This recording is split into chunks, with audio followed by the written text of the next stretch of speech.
एक बहुत कॉमन सी बीमारी है, खाना खाने के बाद पेट का सख्त हो जाना, उफारा हो जाना, गैस बन जाना। और अक्सर ये भाई सवाल पूछते हैं कि डॉक्टर साहब ये खाना खाने के बाद अक्सर गैस बन जाती है और पेट ढोल की तरह तन जाता है, और जब तक वो गैस निकलती नहीं उस वक्त तक सुकून नहीं मिलता। तो मेरे मोहतरम भाई और बहनों, सबसे पहले हमें ये जानना है ये गैस क्यों बनती है। मेरे मोहतरम भाइयों, जब हम खाना खाने लगते हैं, जब खाना हमारे सामने आता है तो आंखें जैसे ही खाने को देखती हैं तो वो खाने का इमेज ब्रेन को देती है, और ब्रेन उस इमेज के अकॉर्डिंग उस खाने को डाइजेस्ट करने के लिए सिक्रीशन प्रोड्यूस करता है। वो एक रदूबत बनाता है जिसको डाइजेस्टिव सिक्रीशंस कहते हैं। अब खाना भी बाहर पड़ा होता है और मुंह में पानी आना शुरू हो जाता है। वो पानी नहीं है, वो इस खाने को हजम करने के लिए आया था। हमने क्या किया, हमने कहा जी खाने से पानी पहले पीना, पानी जो है वो सोना है। तो हमने खाना सामने आया, आंखों ने देखा, वो ब्रेन को इमेज गया, ब्रेन ने वो सिक्रीशन प्रोड्यूस की और हमने पानी पी लिया। तो वो जो हमारे मुंह में खाने को हजम करने के लिए सिक्रीशन आई थी वो उस पानी में डायल्यूट हुई और 2 से 3 या 4 मिनट में वो मैदे से निकल गए। फिर हम खाने को, क्योंकि अपनी बॉडी का जुज बनाने के लिए खाने को पहले काटना होता है, फिर फाड़ना होता है, फिर चीरना होता है, फिर पीसना होता है, फिर उसको गूदा बनाना होता है, फिर उसको पेस्ट बनाना होता है। उस पेस्ट में से रस निकल के वो हमारे स्टमक में जाके, हमारी बॉडी में जाके हमारे खून में शामिल होकर एनर्जी प्रोवाइड करता है। तो खाने को काटने के लिए, फाड़ने के लिए, चीरने के लिए, पीसने के लिए अल्लाह सुब्हानहू व तआला ने 4 तरह के दांत दिए। 8 दांत 1 नोक वाले जो खाने को काटते हैं, 8 दांत 2 नोक वाले जो खाने को फाड़ते हैं, 8 दांत 3 नोक वाले जो खाने को चीरते हैं, और 8 दांत 4 नोक वाले जो खाने को पीसते हैं। फिर खाना कटता है, फटता है, चिरता है, पिसता है, गूदा बनता है, पेस्ट बनता है, उसमें से रस निकलता है। अब वो जो पेस्ट बनता है तो वो टेस्ट, जो जुबान के ऊपर टेस्ट बुड्स हैं, वो खाना उसके साथ जब टच होता है तो टेस्ट के अकॉर्डिंग अगेन ब्रेन को मैसेज आता है, और वो सिक्रीशन जो आईज, आंखों के देखने से पहले पैदा हुई थी, अब वो टेस्ट के अकॉर्डिंग कुछ और पैदा हो जाती है। अभी खाना मुंह में होता है और वो सारी सिक्रीशन हमारे स्टमक में ऑलरेडी जा चुकी होती है, और फिर हमने खाने के दौरान पानी पीना कह दिया कि ये चांदी है। तो मेरे मोहतरम भाइयों बहनों, जो टेस्ट के अकॉर्डिंग सिक्रीशन प्रोड्यूस हुई थी वो पानी में डाइल्यूट हुई और मैदे से 2 से 4-5 मिनट में निकल गई।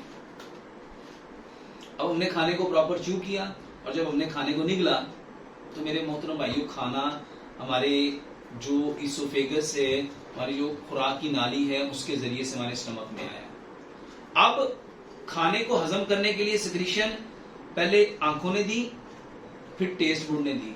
अब स्टमक में कुछ सिक्रीशन आनी थी, जैसे हाइड्रोक्लोरिक एसिड है, जैसे पाइलोरिक एसिड है, जैसे पेप्सिन है, जैसे लाइसिन है, जैसे जो टाइसिन है। ये सारी चीजें आपके स्टमक में खाने को हजम करने के लिए आई। हमने कहा कि खाने के बाद जो पानी पीना वो लोहा है, तो जब हम खाना खा चुके तो हमने पानी पिया, और वो सारी सिक्रीशन जो उस खाने को डाइजेस्ट करने के लिए आई थी वो सारी इस पानी में डाइल्यूट हुई और वो मैदे से निकल गई। मेरे मोहतरम भाइयों बहनों, अब जिसने खाने को हजम करना था वो तो आपने सोना कह के, चांदी कह के, लोहा कह के अपने बदन से पानी पी के आपने निकाल दी। अब ये जो खाना है, देखो अगर फल और सब्जियां हैं तो वो 2.5 से 3 घंटे आपके मैदे में रहती हैं। अगर वो अजनास हैं, जैसे दालें हैं, तो वो 3 से 4, 4.5 घंटे रहती हैं। और अगर आपने सपोज मटन खाया है या बीफ खाया है तो वो तकरीबन 5 से 6 घंटे आपके स्टमक में रहता है, आपके पेट में हजम होने के लिए रहता है। अब वो सिक्रीशन जिसने खाने को डाइजेस्ट करना था वो तो आपने पानी से बहा दी। अब नई सिक्रीशन तो आनी नहीं, क्योंकि आंखें अब देखेंगी तो सिक्रीशन आएगी, या टेस्ट बुड पे टेस्ट आएगा तो वो सिक्रीशन आएगी, या वो खाना स्टमक में दोबारा जाएगा तो वो आएगी। अब तो वो खाना वहां पे जा चुका। अब ये जो खाना है मेरे मोहतरम भाइयों और बहनों, वहां स्टमक में पड़ा पड़ा जलता है, सड़ता है, गलता है। उस गलने और सड़ने के अमल से कुछ गैसेस प्रोड्यूस होती है। इसके अलावा जब ये खाना वहां पे पड़ा हुआ है, अब ब्रेन को स्टमक मैसेज भेजता है कि इसको हजम करो। तो मेरे मोहतरम भाइयों, ब्रेन को तो नहीं पता कि स्टमक में क्या पड़ा हुआ है, क्योंकि उसने जो पहले चीजें भेज दी थी वो उसने देखने के अकॉर्डिंग या टेस्ट के अकॉर्डिंग भेजी थी। अब जो सिक्रीशन आपके स्टमक में आएंगी वो आपके खाने को प्रॉपर हजम नहीं करेंगी, बल्कि आपका जो मैदा है उसमें जो खाना पड़ा हुआ है वो वहां पे सड़ रहा है, गल रहा है। अब वो प्रॉपर एनर्जी में नहीं बदलेगा, क्योंकि एनर्जी में जिस चीज ने उसको बदलना था वो तो आपने पानी के साथ बहा दी। आपके मुंह में सलाइवा था, आपके मुंह में से कितनी चीजें अल्लाह ताला ने उस खाने के अंदर ऐड की थी, वो कितनी सारी मल्टीपल सिक्रीशन जो आंखों के जरिए आपके ब्रेन ने प्रोड्यूस की थी, लेकिन अब वो सारी सिक्रीशन तो जा चुकी। अब ये यहां पे गैस पैदा हो गई। अब हम क्या करते हैं, अब हम उस वजह को दूर नहीं करते, हम इस गैस को खत्म करने के लिए गैविस्कोन खाना शुरू कर देते हैं, हम इसके लिए गैविस्कोन पीना शुरू कर देते हैं, हम इसके लिए सिमेटिडाइन, फेमोडिडाइन, राइजिक, हम इसके लिए म्यूकेन, हम इसके लिए जितनी जेलोसिल है, जितने ट्राइसिल है, जितने एंटासिड है, हम वो लेना शुरू कर देते हैं। मेरे मोहतरम भाइयों और बहनों, हमें सबसे पहले वजह को दूर करना चाहिए।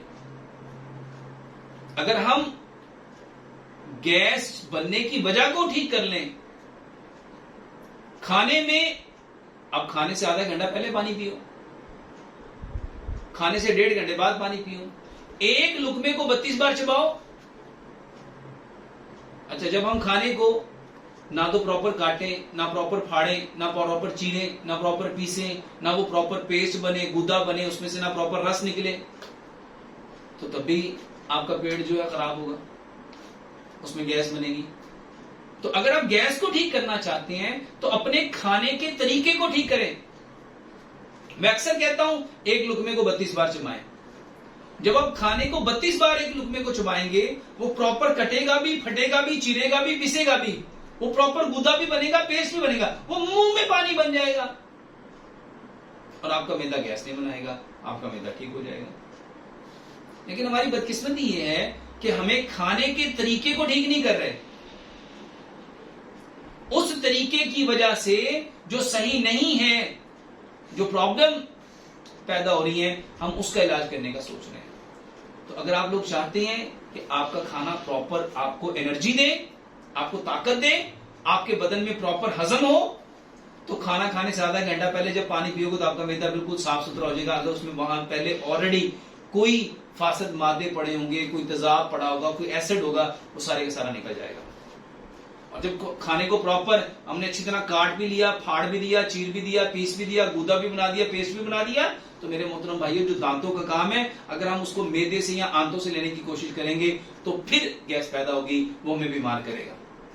तो अगर हम अपना सिर्फ खाने का तरीका ठीक कर लें तो हमारे ये सारे के सारे मसाइल ठीक हो सकते हैं। अल्लाह से दुआ करते हैं अल्लाह सुब्हानहू व तआला हमें दीन के अकॉर्डिंग इन चीजों को समझने की, समझ के अमल करने की, अमल करके इस खूबसूरत पैगाम को इस कायनात के अंदर बसने वाले जितने इंसानों तक पहुंचाने की तौफीक अता फरमाए। और अगर मेरे मोहतरम भाइयों और बहनों, अगर हम दीन को छोड़ देंगे तो मेरे मोहतरम भाइयों और बहनों, हम कभी भी सेहतमंद नहीं हो सकते।